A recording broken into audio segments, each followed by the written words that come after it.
Hey, good morning, everybody. It is Tuesday, January 30th, 2024. It's time for a Bible reading fellowship. We're going to pick up our reading this morning in Joshua chapter 8, Joshua 8, reading out of the Legacy Standard Bible, the LSB. If you do not have your own copy of this fine translation, just open up a second tab on your computer. Please keep this one open. Open up a second tab. Hi, Sarah. Open up a second tab. John, good afternoon. Open up a second tab. And in the search bar for that second tab, type read, read.lsbible.org, read.lsbible.org. Michael, good morning. Hit enter. When that page opens up, type Joshua 8 in the search window provided. Hit enter. That'll bring up the text. Follow along as we read. And when we get to the end of the chapter or the bottom of your screen there, Samantha, good afternoon. When we get to the bottom of the page there, just click on the right arrow, and that'll move you right along to Joshua chapter 9. Joshua chapter 9. A couple of things I want to share with you this morning. And let me see here. I'm going to run over here to my Facebook page. So I have that to read from. There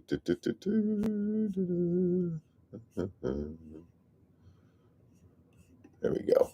There we go. All right, that's ready. That's ready. Got a link I want to share. There we go. All right, for you, those of you who arrived early, or shall I say on time, or because I did log in a couple of minutes late. Took me a little while to get home from church this morning. That link is for a conversation I had yesterday. The Lord has been so gracious and kind. I think it's only been one day in out of the last 2 weeks that I haven't been on the corner of Harrison and Locust. And every day the Lord has allowed me to distribute Bibles and or have conversations with people, good gospel conversations, allowing me to collect some more content to encourage you folks who follow the YouTube channel. And it's just been remarkable. I'm going to be out there again today. We're actually looking at some nicer weather for January, early February in Iowa. We're going to be pushing 50 degrees this coming week and no snow in the forecast. And so all of our snow is melting. The 3 feet of snow we got earlier in the month, that is finally starting to melt away. We see grass, which is unusual for January. But I'll be out there. I'll be out there today, a little later on.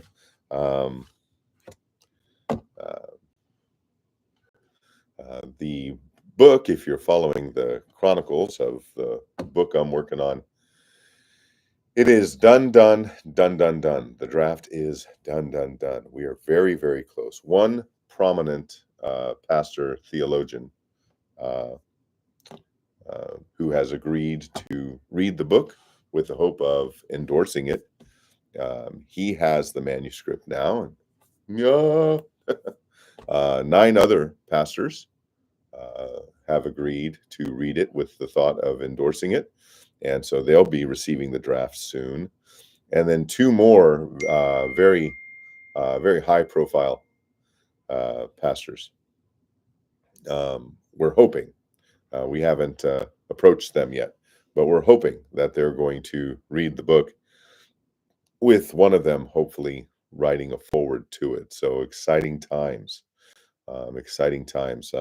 My Maria and my sister and brother-in-law, we spent 4 hours together over the last few days going over part 1 of the book, which is the testimonial, shoring up some of the chronology and facts and of early childhood and things like that. And that's made the book better too. And then one of my pastors finished his second reading of the book. Remember now, it's 417 pages with 150 plus footnotes. And one of my pastors finished his second reading of the book and has green lighted the book. And the pastors are meeting on Wednesday as part of their regular elder meeting, and they will, in a sense, give the final approval on the work, and then the book will be heading to a professional editor, and to do that work, to make it nice and clean grammatically and form and all of that. Make sure the formats are or the footnotes are formatted properly, and making sure that that it is ready for publication. So I'm anticipating I'm anticipating things starting to move quicker, and so I'm hoping, hoping to to be able to get the book out there and hopefully help some folks. So that's the latest on that. I'm pretty excited about where we're at the moment. There's been a lot of this along along the way, but as my but as my pastor reminded me this morning, Tony, it's all good. It's all good. So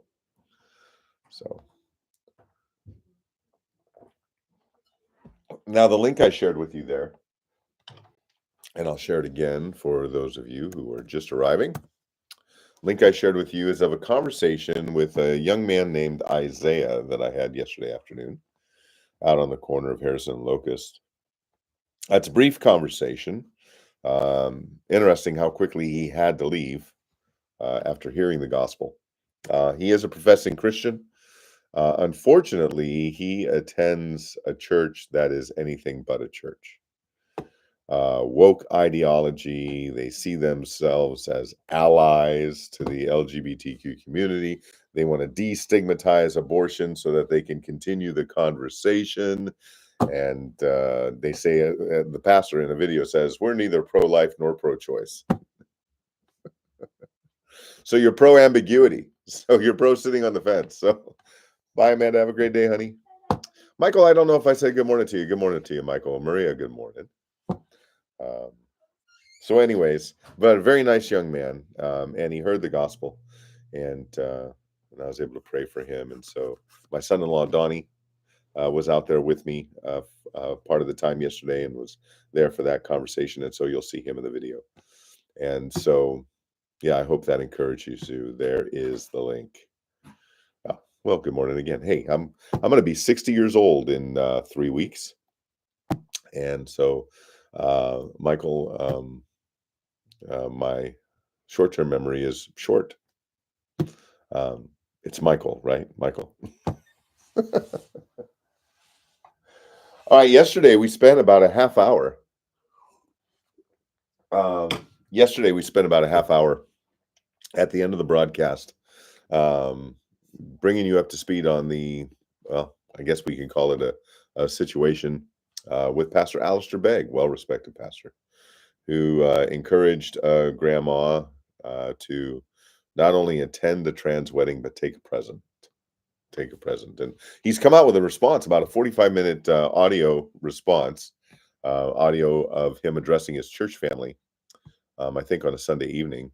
And I haven't listened to all of it, but what I heard, it would seem that he is just doubling down. And so anyways, here's what I posted on Facebook yesterday. Maybe a few of you saw it, maybe you didn't, but and this isn't going to be long because we're going to get to our reading here real quick. But I just want to drive home the reason why I believe Alistair Begg is wrong to counsel someone to go to a trans wedding and take a gift. Okay. Of course, his rationale is, hey, you don't want to lose the relationship. And he even says in the video, the most important thing is keeping the relationship. All right, in the audio of his response, that the most important thing is keeping the relationship. No, it's actually not the most important thing. Jesus nowhere in the Bible says the most important thing is keeping the relationship. In fact, he says over and over again that we should expect and be willing to forfeit relationship for the souls of those with whom we enjoy relationship. It's the exact opposite. Do we just want to? Do we just want to, destroy relationship and have no relationships? No, of course not. Of course not. But if it comes down to maintaining the friendship or fighting for the soul of the friend, then you fight for the soul of the friend and you be willing to sacrifice the friendship. Um, the gospel does not need our ability to have a relationship with people to be more effective or more powerful. The gospel is the power of God for salvation, not my ability to maintain a relationship. All right, so here's what I wrote.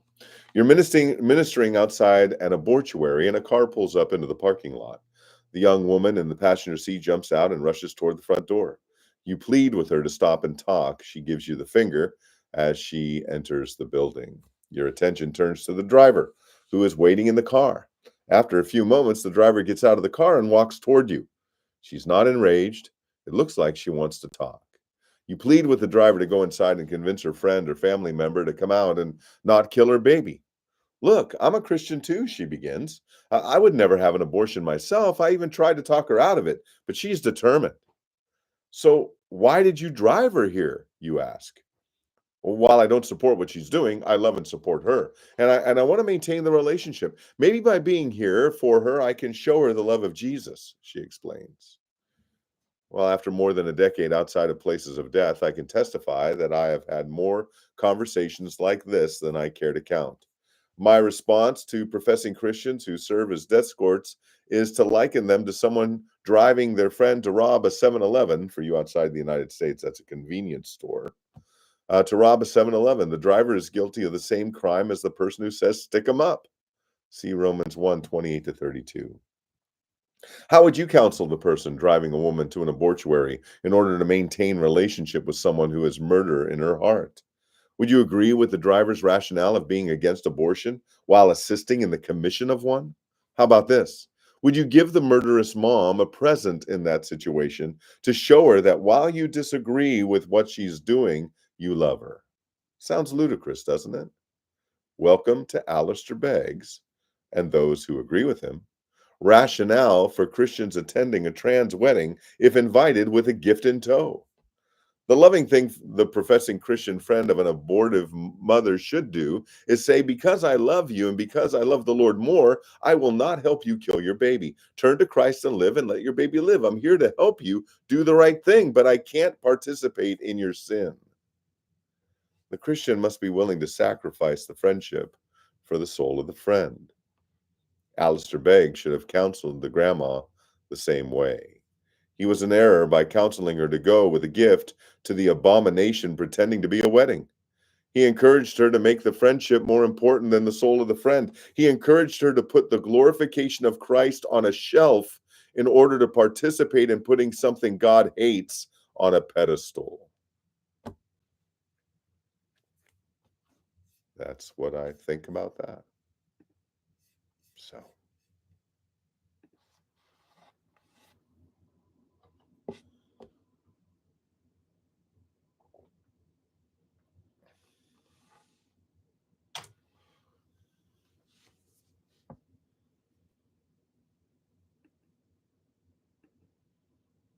Oh, okay.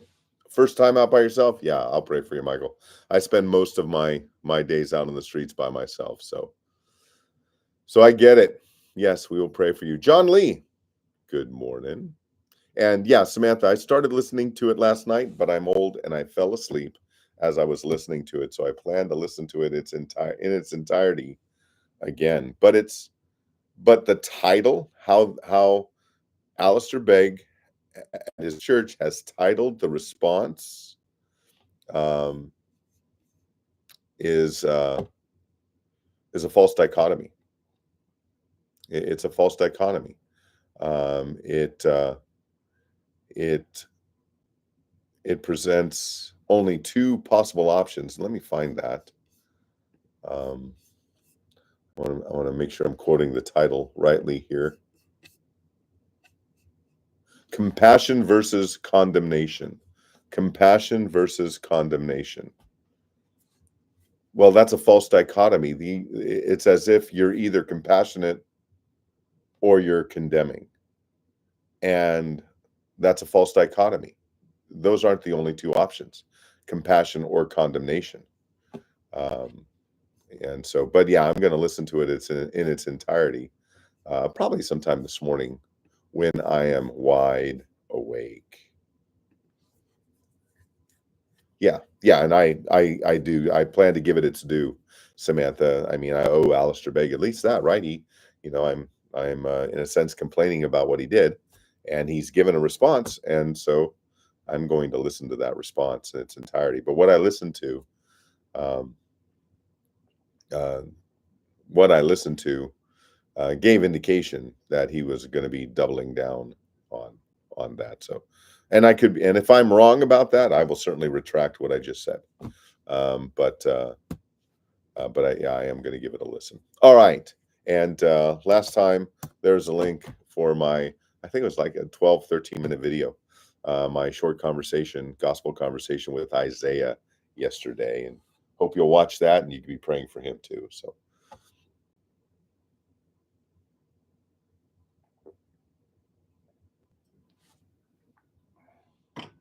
all right. Let's begin our time in a word of prayer, and then we will pick up our reading in Joshua chapter 8 this morning, following our reading of Spurgeon's morning devotion. Let's pray. Father, you are good. Father, I thank you for my time with the men in my church today, sitting around the table, studying your word, studying Proverbs 19, one verse in Proverbs 19 today. And Father, I'm thankful that for the last 4 or 5 years, we've been in the book of Proverbs. Every Tuesday morning, verse by single verse, Father. And it has been so edifying and so useful in my life and the life of the other men of the church. And I'm grateful, Lord. Father, I pray for Michael this morning, Lord, as he ventures out to go crosswalking for the first time by himself today. I remember that day. I remember that day in July 2009 when I put stickers on my first cross that said, "Are you ready?" and stood on a corner with some trepidation. 5 full years after being out on the streets full time doing gospel ministry, but being out with the cross for the first time, that now almost 15 years ago, and yeah, it was different. But Father, I pray for Michael that Lord, you would help him to focus his heart and his mind not on being alone, but on being with you, Lord, and you being with him. And that is time on the corner, Father, even if it's quiet, even if no one stops to talk or comes by to get across, it would be a wonderful time of worship for him this morning. That, Lord, he would be patient with your providence. Because you determine whether or not anyone will stop and talk. You determine what kind of response from people driving by. You determine if anyone will walk by and get a tract. You determine it all, Father. Help Michael today merely to be faithful, obedient, and loving to the task at hand. No matter what you allow, no matter what the outcome, no matter what the circumstances, his evangelism will be effective, Father, if he is faithful, obedient, and loving to do the work. Be with our brother Michael today as he seeks to serve you in his community for your glory, Father. And Lord, I pray that there'd be something in our word this morning that would not only encourage Michael, but would encourage the rest of us.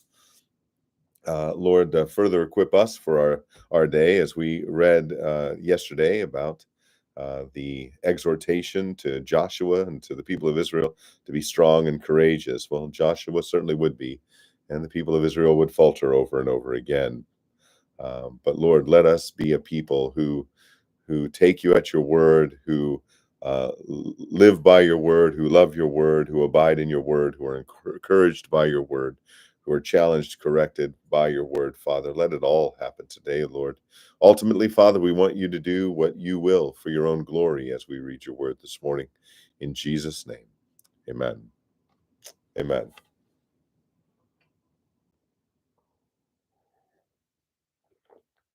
All right. Beginning with Spurgeon's devotion this morning, drawn from 2 Samuel 5:24, which reads, "When thou hearest the sound of a going in the tops of the mulberry trees, then thou shalt bestir thyself." Spurgeon writes, the members of Christ's church should be very prayerful, always seeking the unction of the Holy One to rest upon their hearts, that the kingdom of Christ may come, and that his will be done on earth even as it is in heaven. But there are times when God seems especially to favor Zion. Such seasons ought to be to them like the sound of a going in the tops of the mulberry trees. We ought then to be doubly prayerful, doubly earnest, wrestling more at the throne than we have been wont to do. Action should Then be prompt and vigorous. The tide is flowing. Now let us pull manfully for the shore. Oh, for Pentecostal outpourings and Pentecostal labors. Christian, in yourself, there are times when thou hearest the sound of a going in the top of the mulberry trees. You have a peculiar power in prayer. The Spirit of God gives you joy and gladness. The scripture is open to you. The promises are applied. You walk in the light of God's countenance. You have peculiar freedom and liberty and devotion, and more closeness and communion with Christ than was your wont. Now, at such joyous periods, when you hear the sound of a going in the tops of the mulberry trees, is the time to bestir yourself. Now is the time to get rid of any evil habit.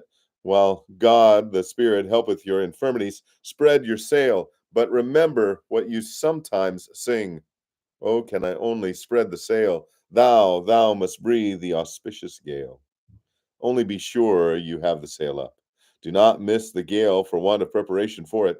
Seek help of God that you may be more earnest in duty, when made more strong in faith, that you may be more constant in prayer, when you have more liberty at the throne, that you may be more holy in your conversation, whilst you live more closely with Christ. All right. Turning our attention now to Joshua chapter 8, Joshua 8. Again, if anyone out there is new with us, we're reading out of the Legacy Standard Bible this morning and all year and all last year. And I think the year before. No, just last year. Or the year before. I don't know. Anyways, it's the Legacy Standard Bible today. Joshua chapter 8. God's word tells us this. Now Yahweh said to Joshua, do not fear or be dismayed. Take all the people of war with you and arise. Go up to Ai. See, I have given it into your hand, the king of Ai, his people, his city, and his land. So you shall do to Ai and its king, just as you did to Jericho and its king. You shall take only its spoil and its cattle as plunder for yourselves. Set an ambush for the city behind it. So Joshua rose with all the people of war to go up to Ai, and Joshua chose 30,000 men, valiant warriors, and sent them out at night. And he commanded them, saying, see, you are going to ambush the city from behind it. Do not go very far from the city, but all of you be ready. Then I and all the people who are with me will come near the city. And it will be that when they come out to meet us, as at the first, we will flee before them. And they will come out after us until we have drawn them away from the city. For they will say, they are fleeing before us, as at the first. So we will flee before them. Pardon me. Have a great day, Cindy. I love you. Okay. Verse 9. So Joshua sent them away, and they went to the place of ambush and remained between Bethel and Ai, on the west side of Ai. But Joshua spent that night among the people. Now Joshua rose early in the morning and mustered the people, and he went up with the elders of Israel before the people of Ai. Then all the people of war who were with him went up and drew near and arrived in front of the city and camped on the north side of Ai. Now there was a valley between him and Ai. And he took about 5,000 men and set them in ambush between Bethel and Ai on the west side of the city. So they set the people, all the army that was on the north side of the city, and its rear guard and the west side of the city, and Joshua went that night into the midst of the valley. Now it happened that when the king of Ai saw it, the men of the city hurried and rose up early and went out to meet Israel in battle, he and all his people at the appointed place before the desert plain. But he did not know that there was an ambush against him behind the city. And Joshua and all Israel pretended to be beaten before them and fled by the way of the wilderness. And all the people who were in the city were called together to pursue them. And they pursued Joshua and were drawn away from the city. So not a man remained in Ai or Bethel who had not gone out after Israel. And they forsook the city, leaving it open, and pursued Israel. Then Yahweh said to Joshua, stretch out the javelin that is in your hand toward Ai, for I will give it into your hand. So Joshua stretched out the javelin that was in his hand toward the city. Then the men in ambush rose quickly from their place, and when he had stretched out his hand, they ran and entered the city and captured it, and they quickly set the city on fire. Then the men of Ai turned back and looked, and behold, the smoke of the city ascended to the sky, and they had no place to flee this way or that. For the people who had been fleeing to the wilderness turned against the pursuers. But Joshua and all Israel saw that the men in ambush had captured the city, and that the smoke of the city ascended. So they turned back and struck down the men of Ai. And the others came out from the city to meet them, so that they were trapped in the midst of Israel, some on this side and some on that side, and they struck them down until there was no one remaining for them who survived or escaped. But they seized the king of Ai alive and brought him to Joshua. Now it happened that when Israel had finished killing all the inhabitants of Ai in the field, in the wilderness where they pursued them, and all of them fell by the edge of the sword until they were completely destroyed, then all Israel turned back to Ai and struck it with the edge of the sword. So all who fell that day, both men and women, were 12,000, all the people of Ai. For Joshua did not withdraw his hand with which he stretched out the javelin until he had devoted to destruction all the inhabitants of Ai. Israel took only the cattle and the spoil of that city as plunder for themselves, according to the word of Yahweh which he had commanded Joshua. So Joshua burned Ai and made it a heap forever, a desolation until this day. And he hanged the king of Ai on a tree until evening, and at sunset Joshua gave a command. And they took his body down from the tree and threw it at the entrance of the city gate, and raised over it a great heap of stones that stands to this day. Then Joshua built an altar to Yahweh, the God of Israel, on Mount Ebal, just as Moses, the servant of Yahweh, had commanded the sons of Israel, as it is written in the book of the law of Moses, an altar of uncut stones on which no man had wielded an iron tool. And they offered burnt offerings on it to Yahweh and sacrificed peace offerings. And he wrote there on the stones a copy of the law of Moses, which he had written, in the presence of the sons of Israel. And all Israel, with their elders and officers and their judges, were standing on both sides of the ark before the Levitical priests who carried the ark of the covenant of Yahweh, the sojourner as well as the native. Half of them stood in front of Mount Gerizim, and half of them in front of Mount Ebal, just as Moses, the servant of Yahweh, had given a command at first to bless the people of Israel. Then, afterward, he read all the words of the law, the blessing and the curse, according to all that is written in the book of the law. There was not a word of all that Moses had commanded which Joshua did not read before all the assembly of Israel, with the women and the little ones and the sojourners who were going among them. Chapter 9. Now it happened when all the kings who were beyond the Jordan, in the hill country and in the Shephelah and on all the coast of the great sea toward Lebanon, the Hittite and the Amorite, the Canaanite, the Perizzite, the Hivite and the Jebusite heard of it, that they gathered themselves together with one accord to fight with Joshua and with Israel. Now the inhabitants of Gibeon heard what Joshua had done to Jericho and to Ai. So they also acted craftily and went and traveled as envoys, and took worn out sacks on their donkeys, and wineskins worn out and torn and mended, and worn out and worn out and patched sandals on their feet, and worn out clothes on themselves, and all the bread of their provision was dry and was crumbled. And they went to Joshua to the camp at Gilgal, and said to him and to the men of Israel, "We have come from a far country, so now cut a covenant with us." Then the men of Israel said to the Hivites, "Perhaps you are living within our land. How then shall we cut a covenant with you?" But they said to Joshua, "We are your servants." Then Joshua said to them, "Who are you, and where do you come from?" They said to him, "Your servants have come from a far country because of the fame of Yahweh your God.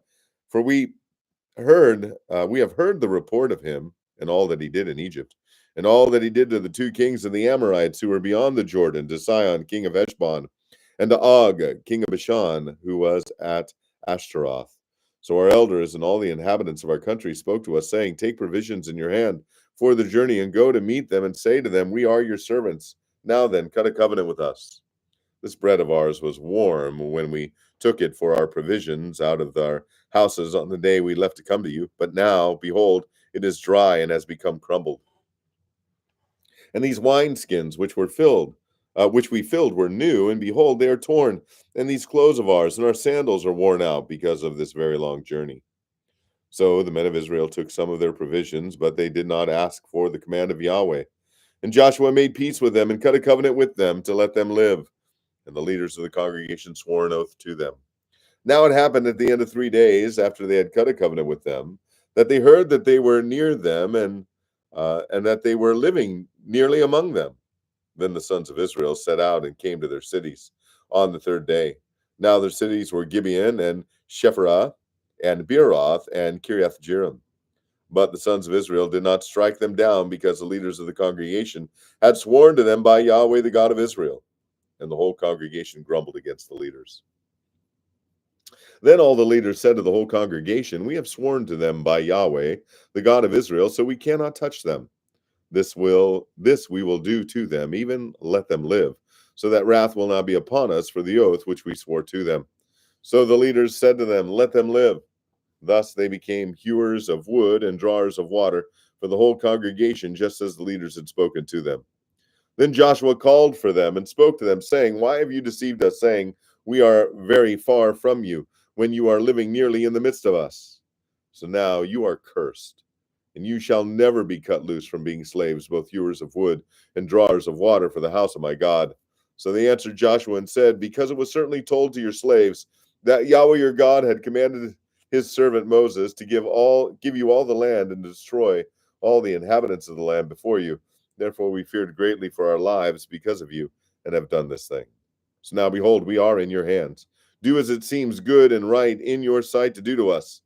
Thus he did to them and delivered them from the hands of the sons of Israel, and they did not kill them. But Joshua made them that day hewers of wood and drawers of water for the congregation and for the altar of Yahweh to this day, in the place which he would choose. Chapter 10. Now it happened that when Adonai Zedek, king of Jerusalem, heard that Joshua had captured Ai and had devoted it to destruction, just as he had done to Jericho and its king, so he had done to Ai and its king, and that the inhabitants of Gibeon had made peace with Israel and were within their land, they feared exceedingly because Gibeon was a great city, like one of the royal cities, and because it was greater than Ai, and all its men were mighty. Therefore Adonai Zedek, king of Jerusalem, sent word to Hoham, king of Hebron, and to Piram, king of Jarmuth, and to Japhia, king of Lachish, and to Debir, king of Eglon, saying, "Come up with me and help me, and let us strike Gibeon, for it has made peace with Joshua and with the sons of Israel." So the 5 kings of the Amorites, the king of Jerusalem, the king of Hebron, the king of Jarmuth, the king of Lachish, the king of Eglon, gathered together and went up, they with all their armies, and camped by Gibeon, and fought against it. Then the men of Gibeon sent word to Joshua to the camp at Gilgal, saying, "Do not abandon your slaves. Come up to us quickly, and save us and help us, for all the kings of the Amorites that live in the hill country have assembled against us." So Joshua went up from Gilgal, he and all the people of war with him, and all the valiant warriors. And Yahweh said to Joshua, "Do not fear them, for I have given them into your hands. Not one of them shall stand before you." So Joshua came upon them suddenly. He had gone up, marching all night from Gilgal, and Yahweh threw them into confusion before Israel, and he struck them with a great slaughter at Gibeon, and pursued them by the way of the ascent of Beth Horon, and struck them as far as Azekah and Makkedah. Now it happened as they fled from before Israel, while they were at the descent of Beth Horon, that Yahweh threw down large stones from heaven on them as far as Azekah, and they died. There were more who died from the hailstones than those whom the sons of Israel killed with the sword. Then Joshua spoke to Yahweh in the day when Yahweh gave over the Amorites before the sons of Israel. And he said in the sight of Israel, "O sun, stand still at Gibeon, and O moon in the valley of Ajalon," or Ajalon rather. So the sun stood still and the moon stopped, until the nation avenged themselves of their enemies. Is it not written in the book of Jashar? And the sun stood in the middle of the sky and did not hasten to go down for about a whole day. And there was no day like that before it or after it, when Yahweh listened to the voice of a man, for Yahweh fought for Israel. Then Joshua and all Israel with him returned to the camp to Gilgal. And these 5 kings fled and hid themselves in the cave of Makkedah. Then it was told Joshua, saying, "The 5 kings have been found hidden in the cave of Makkedah." And Joshua said, "Roll large stones against the mouth of the cave, and assign men by it to keep watch over them. But as for you, do not stand there. Pursue your enemies and attack them in the rear. Do not allow them to enter their cities, for Yahweh your God has given them into your hand." Now it happened when Joshua and the sons of Israel had finished striking them with a very great slaughter until they were completely destroyed, and the survivors, those of them who survived, had entered the fortified cities, that all the people returned to the camp to Joshua at Makkedah in peace. No one so much as lifted his tongue against any of the sons of Israel. Then Joshua said, "Open the mouth of the cave and bring these 5 kings out to me from the cave." And they did so and brought these 5 kings out to him from the cave, the king of Jerusalem, the king of Jerusalem, the king of Hebron, the king of Jarmuth, the king of Lachish, and the king of Eglon. Now it happened that when they brought these kings out to Joshua, Joshua called for all the men of Israel and said to the chief priests and the men of war who had gone with him, "Come near, put your feet on the necks of these kings." So they came near and put their feet on their necks. Joshua then said to them, "Do not fear or be dismayed. Be strong and courageous, for thus Yahweh will do to all your enemies with whom you fight." So afterward, Joshua struck them and put them to death. And he hanged them on 5 trees, and they hung on the trees until evening. Now it happened that at sunset Joshua gave a command, and they took them down from the tree and threw them down into the cave where they had hidden themselves, and they put large stones over the mouth of the cave to this very day.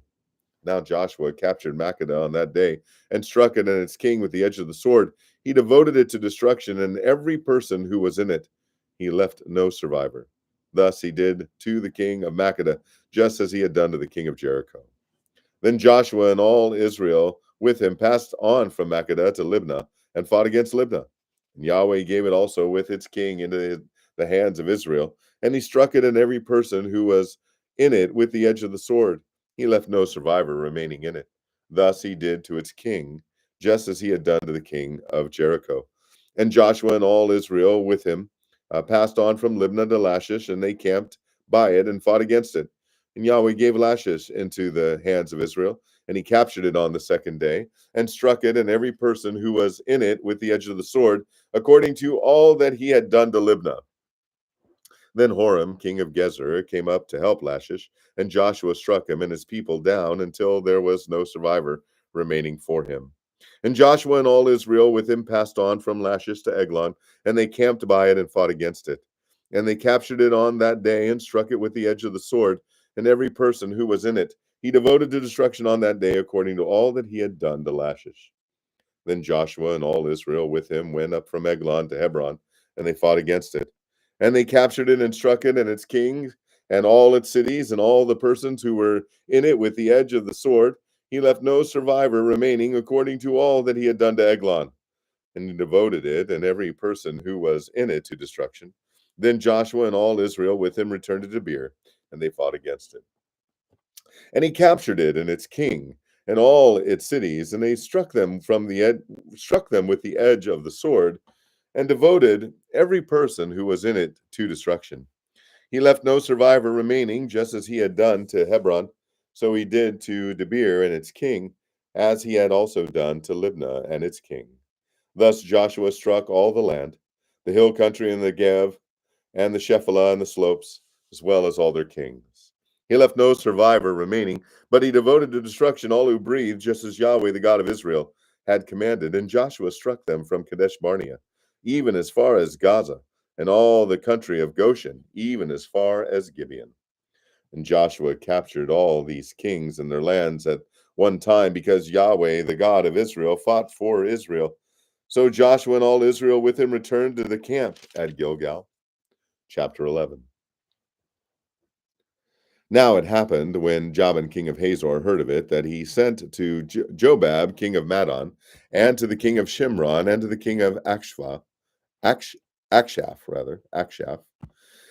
and to the kings who were of the north in the hill country, and in the Arabah, south of Chinneroth, and in the Shephelah, and on the heights of Dor on the west, to the Canaanite on the east and on the west, and the Amorite and the Hittite, and the Perizzite and the Jebusite in the hill country, and the Hivite at the foot of Hermon, in the land of Mizpah. Then they came out, they and all their armies with them, as many people as the sand that is on the seashore, with very many horses and chariots.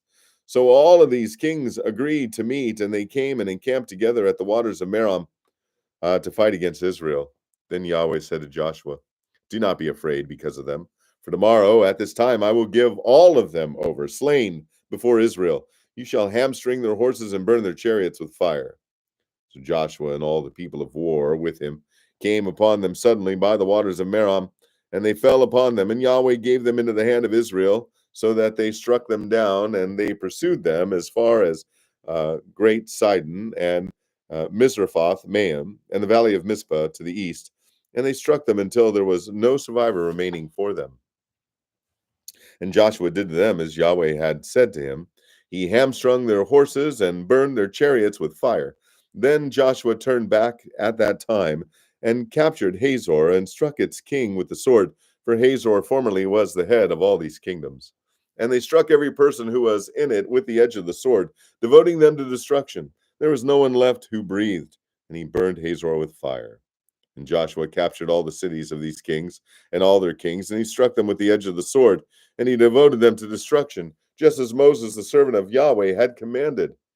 However, Israel did not burn any cities that stood on their mounds, except Hazor alone, which Joshua burned. Now all the spoil of these cities and the cattle the sons of Israel took as their plunder, but they struck every man with the edge of the sword until they had destroyed them. They left no one remaining who breathed. Just as Yahweh had commanded Moses his servant, so Moses commanded Joshua, and so Joshua did. He left nothing undone of all that Yahweh had commanded Moses. Thus Joshua took all that land, the hill country, and all the Negev, all that land of Goshen, the Shephelah, the Arabah, the hill country of Israel, and its Shephelah. From Mount Halak that rises toward Seir, even as far as Baal Gad, in the valley of Lebanon, at the foot of Mount Hermon. And he captured all their kings and struck them down and put them to death. Joshua waged war a long time with all these kings. There was not a city which made peace with the sons of Israel except the Hittites living in Gibeon. They took them all in battle. For it was of Yahweh to strengthen their hearts to meet Israel in battle, in order that he might devote them to destruction, and that they might receive no mercy, but that he might destroy them, just as Yahweh had commanded Moses. Then Joshua came at that time and cut off the Anakim from the hill country, from Hebron, from Debir, from Anab, and from all the hill country of Judah, and from all the hill country of Israel. Joshua devoted them to destruction with their cities. There were no Anakim left in the land of the sons of Israel. Only in Gaza, in Gath, and in Ashdod some remained. So Joshua took the whole land, according to all that Yahweh had spoken to Moses, and Joshua gave it for an inheritance to Israel according to their divisions, by their tribes. Thus the land was quiet from war. Chapter 12.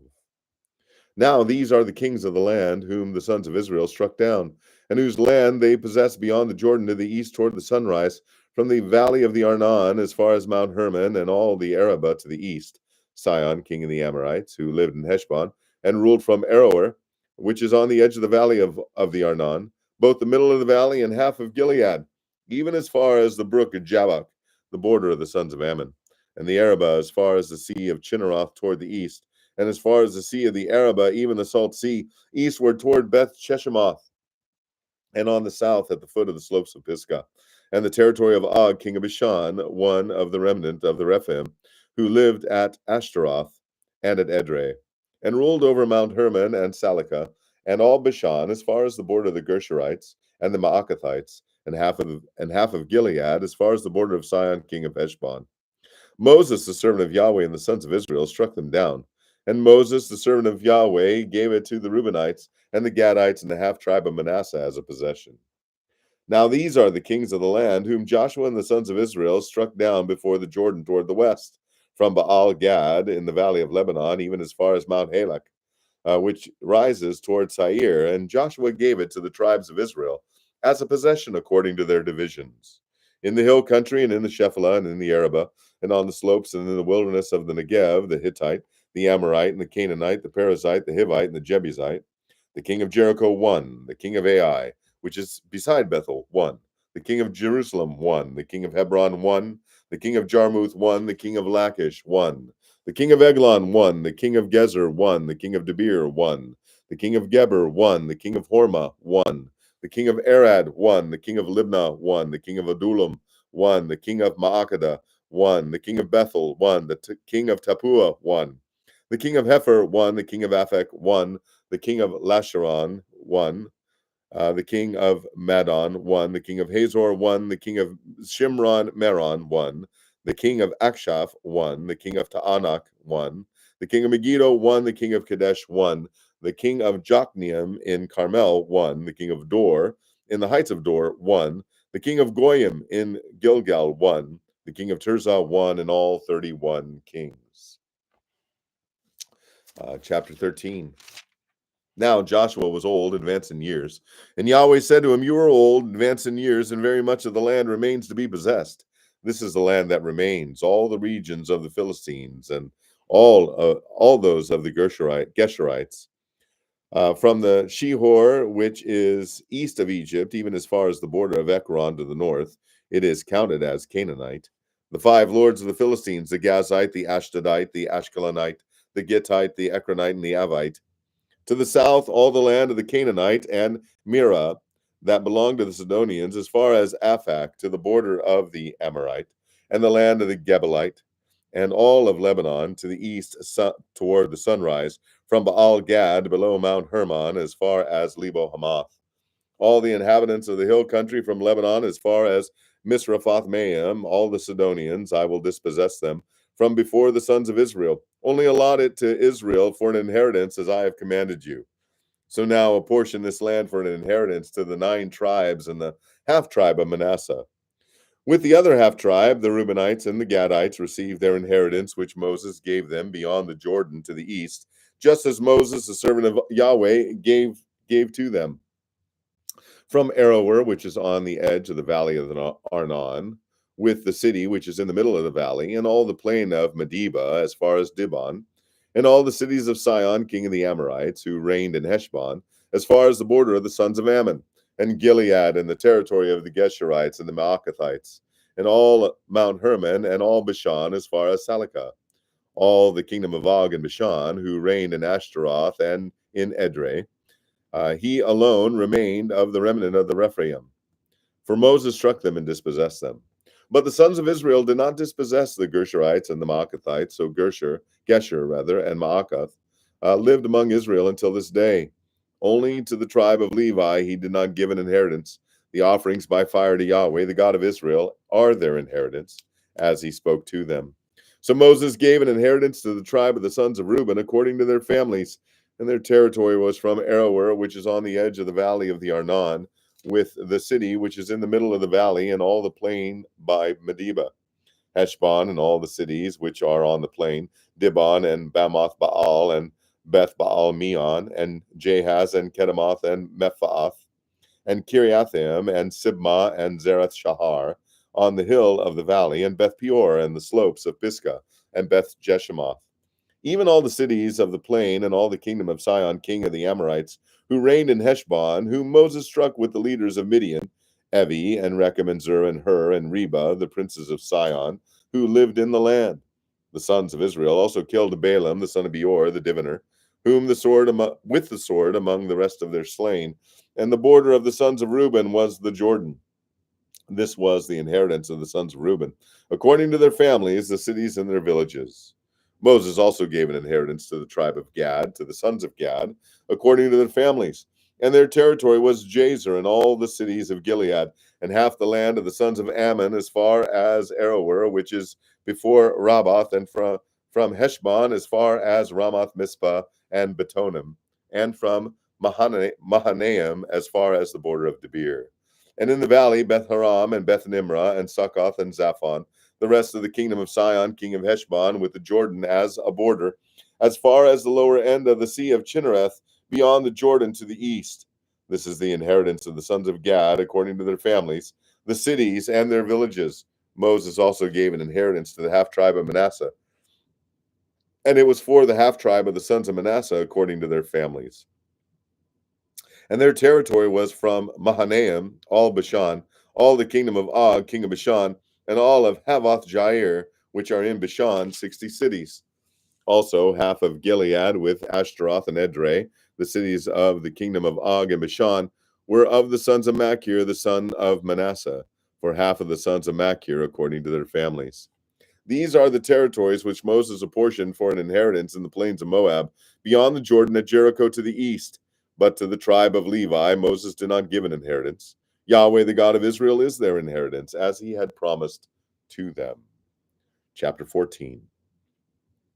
Now these are the territories which the sons of Israel inherited in the land of Canaan, which Eleazar the priest and Joshua the son of Nun and the heads of the households of the tribes of the sons of Israel apportioned to them for an inheritance, by the lot of their inheritance, as Yahweh commanded by the hand of Moses, for the 9 tribes and the half tribe. For Moses had given the inheritance of the 2 tribes and the half tribe beyond the Jordan, but he did not give an inheritance to the Levites among them. For the sons of Joseph were 2 tribes, Manasseh and Ephraim, and they did not give a portion to the Levites in the land, except cities to live in, with their pasture lands for their livestock and for their property. Thus the sons of Israel did just as Yahweh had commanded Moses, and they divided the land. Then the sons of Judah drew near to Joshua at Gilgal, and Caleb, the son of Jephunneh the Kenizzite, said to him, You know the word which Yahweh spoke to Moses, the man of God, concerning you and me in Kadesh Barnea. I am 40 years old. I was 40 years old when Moses, the servant of Yahweh, sent me from Kadesh Barnea to spy out the land, and I brought word back to him, and it was in my heart, as it was in my heart. Nevertheless, my brothers who went up with me made the heart of the people melt with fear, but I followed Yahweh my God fully. So Moses swore on that day, saying, Surely the land on which your foot is trodden will be an inheritance to you and to your children forever, because you have followed Yahweh my God fully. So now behold, Yahweh has let me live just as he spoke. These 45 years from the time that Yahweh spoke this word to Moses when Israel walked in the wilderness. So now behold, I am 85 years old today. I am still as strong today as I was in the day of Moses, in the day Moses sent me. As my strength was then, so my strength is now for war and for going out and coming in. So now give me this hill country, about which Yahweh spoke on that day. For you heard on that day that Anakim was there, with great fortified cities. Perhaps Yahweh will be with me, and I will dispossess them, as Yahweh has spoken. So Joshua blessed him and gave Hebron to Caleb, the son of Jephunneh, for an inheritance. Therefore Hebron became the inheritance of Caleb, the son of Jephunneh the Kenizzite, until this day, because he fully followed Yahweh, the God of Israel. Now the name of Hebron was formerly Kiriath Arba, for Arba was the greatest man among the Anakim. Then the land was quiet from war. Chapter 15. Now the lot for the tribe of the sons of Judah, according to their families, reached the border of Edom, southward to the wilderness of Zin, at the far end toward the south. And their south border was from the lower end of the Salt Sea, from the bay that turns to the south. Then it went out southward to the ascent of Akrabim, and passed on to Zin, and went up by the south of Kadesh Barnea, and continued to Hezron, and went to Adar, and turned about to Karka. And it passed on to Asmon, and went out to the brook of Egypt, and the border ended at the sea. This shall be your south border. And the east border was the Salt Sea, as far as the mouth of the Jordan. And the border of the north side was from the bay of the sea at the mouth of the Jordan. Then the border went up to Beth Hoglah, and passed by on the north of Beth Araba. And the border went up to the stone of Bohan, the son of Reuben. Then the border went up to Debir from the valley of Achor, and turned northward toward Gilgal, which is opposite the ascent of Adumim, which is on the south of the valley, and the border continued to the waters of En-Shemesh, and it ended at En-Rogel. Then the border went up the valley of Ben-Hinnom to the slope of the Jebusite on the south, that is Jerusalem. And the border went up to the top of the mountain, which is before the valley of Hinnom to the west, which is at the end of the valley of Rephaim toward the north. From the top of the mountain, the border curved to the spring of the waters of Nephtoah, and proceeded to the cities of Mount Ephron. Then the border curved to Baalah, that is Kiriath Jearim. Then the border turned about from Baalah westward to Mount Seir, and continued to the slope of Mount Jearim on the north, that is Chesalon, and went down to Beth Shemesh, and continued through Timnah. Then the border went on to the side, or out to the side of Ekron northward. Then the border curved to Shikharon, and passed on to Mount Baalah, and went out to Jabneel, and the border ended at the sea. And the west border was at the great sea, even its coastline. This is the border around the sons of Judah according to their families. Now he gave Caleb the son of Jephunneh a portion among the sons of Judah, according to the command of Yahweh to Joshua, namely Kiriath Arba, Arba being the father of Anak, that is Hebron. And Caleb dispossessed from there the 3 sons of Anak, Sheshai and Ahiman and Talmai, the children of Anak. Then he went up from there against the inhabitants of Debir. Now the name of Debir formerly was Kiriath Sephar. And Caleb said, the one who strikes down Kiriath Sephar and captures it, I will give him Aksah, Achsah, my daughter is a wife. And Othniel, the son of Kenaz, the brother of Caleb, captured it, so he gave him Achsah, his daughter, as a wife. Now it happened that when she came to him, she enticed him to ask her father for a field. So she alighted from the donkey, and Caleb said to her, "What do you want?" And then she said, rather, "Give me a blessing. Since you have given me the land of the Negev, give me also springs of water." So he gave her the upper springs and the lower springs. This is the inheritance of the tribe of the sons of Judah according to their families. Now the cities at the far end of the tribe of the sons of Judah toward the border of Edom in the south were Kabzeel and Eder and Jagur and Kinnah and Dimonah and Adadah and Kadesh and Hazor and Ithnan, Ziph and Telem and Bealoth and Hazor Hadattah and Kiriath Hezron, that is Hazor, Ammon and Shema and Moladah and Hazar Gada and Heshmon and Beth Pelet and Hazar Shual and Beersheba and Biziathiah and Baala and Iam and Ezem and Eltalad and Chesil and Hormah and Ziklag and Madmanah and Sansannah and Lebaoth and Shillam and Ain and Rimnon, in all 29 cities with their villages. In the Shephelah, Eshtaol and Zorah and Ashna and Zanoah and En-Ganim and Tapua and Enam, Jarmuth and Adullam, Soka and Ezekah, and Sha'araim and Adathaim and Gederah and Gederathaim, 14 cities with their villages. Zenan and Hadassah and Migdal Gad and Dilian and Mizpah and Joktheel, Lashish and Bozkah and Eglon and Kabon and Lathma and Chilish and Gederoth and Beth Dagon and Naamah and Makkedah, 16 cities with their villages. Libnah and Ether and Ashan and Niphta and Ashna and Nezib and Kilia and Akzib and Mareshah, 9 cities with their villages. Ekron with its towns and its villages, from Ekron even to the sea, all that were by the sea of Ashdod with their villages. Ashdod, its towns and its villages. Gaza, its town and its villages, as far as the brook of Egypt and the great sea, even its coastline. And in all hill country, Shamir and Jatir and Sokah and Dana and Kiriath Sana, that is Debir. And Adab and Eshtemoh and Anim and Goshen and Holland and Gilo, 11 cities with their villages, Arab and Duma and Eshan, and Janum and Beth Tapua and Aphekah, and Humta and Kiriath Arba, that is Hebron, and Zior, 9 cities with their villages. Baon, Carmel, and Ziph, and Jutta, and Jezreel, and Jokdeam, and Zanoah, Cain and Gibeah and Timnah, 10 cities with their villages. Halhul, Bethzer, and Gedor, and Ma'arath, and Beth Anath, and Eltekon, 6 cities with their villages. Kiriath Baal, that is Kiriath Jearim, and Rabbah, 2 cities with their villages. In the wilderness, Beth Arabah, Midden, and Sekakah, and Nibshan, and the city of Salt, and En-Gedi, 6 cities with their villages. Now, as for the Jebusites, the inhabitants of Jerusalem, the sons of Judah could not dispossess them, so the Jebusites live with the sons of Judah at Jerusalem until this day. Chapter 16. Then the lot of the sons of Joseph went out from the Jordan at Jericho to the waters of Jericho, at the east into the wilderness, going up from Jericho through the hill country of Bethel. And it went out from Bethel to Luz and passed on to the border of the Archites at Adaroth.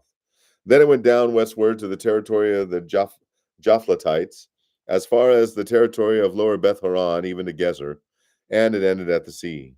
The sons of Joseph, Manasseh and Ephraim, received their inheritance. Now this was the territory of the sons of Ephraim according to their families. The border of their inheritance eastward was Ataroth Adar, as far as upper Beth Horon. Then the border went westward at Mikmathah, on the north, and the border turned about eastward to Taanath Shiloh and passed on beyond it to the east of Janoah. And it went down from Janoah to Adaroth and to Naarah and reached Jericho and came out at the Jordan. From Tapua, the border continued westward to the brook of Cana, and it ended at the sea. This is the inheritance of the tribe of the sons of Ephraim according to their families, together with the cities which were set apart for the sons of Ephraim, in the midst of the inheritance of the sons of Manasseh, all the cities with their villages. But they did not dispossess the Canaanites who lived in Gezer. So the Canaanites live in the midst of Ephraim to this day, and they became forced laborers. Chapter 17. How are we doing on time here? Oh. Let's see, we started on chapter 8, so I think this is our 10th chapter of the day. So we're going to finish with chapter 17 today, and we'll call it a morning. And this was the lot of the tribe of Manasseh, for he was the firstborn of Joseph to Machir, the firstborn of Manasseh, the father of Gilead, were allotted Gilead and Bashan because he was a man of war. So the lot was made for the rest of the sons of Manasseh according to their families, for the sons of Ebiezer, and for the sons of Helek, and for the sons of Azriel, and for the sons of Shechem, and for the sons of Hefer, and for the sons of Shemitah. These were the sons of Manasseh, the son of Joseph, the males according to their families. However, Zelophehad, the son of Hefer, the son of Gilead, the son of Machir, the son of Manasseh, had no sons, only daughters. And these are the names of his daughters: Mala, Noah, Hagla, Milcah, and Tirzah. And they came near before Eleazar the priest, and before Joshua the son of Nun, and before the leaders, saying, Yahweh commanded Moses to give us an inheritance among our brothers. So according to the word of Yahweh, he gave them an inheritance among their father's brothers. Thus there fell 10 portions to Manasseh, beside the land of Gilead and Bashan, which is beyond the Jordan, because the daughters of Manasseh received an inheritance among his sons, and the land of Gilead belonged to the rest of the sons of Manasseh. And the border of Manasseh ran from Asher to Michmathah, which was east of Shechem. Then the border went southward to the inhabitants of En Tappuah. The land of Tappuah belonged to Manasseh, but Tappuah on the border of Manasseh belonged to the sons of Ephraim. And the border went down to the brook of Kanah, southward of the brook. These cities belonged to Ephraim among the cities of Manasseh. And the border of Manasseh was on the north side of the brook, and it ended at the sea. The south side belonged to Ephraim, and the north side to Manasseh. And the sea was their border, and they reached to Asher on the north and to Issachar on the east. And in Issachar and in Asher, Manasseh had Bethshean and its towns, and Ibleam and its towns, and the inhabitants of Dor and its towns, and the inhabitants of Endor and its towns, and the inhabitants of Taanach and its towns, and the inhabitants of Megiddo and its towns, the third of Naphath. But the sons of Manasseh could not take possession of these cities, because the Canaanites persisted in living in that land. Now it happened that when the sons of Israel became strong, they put the Canaanites to forced labor, but they did not dispossess them completely.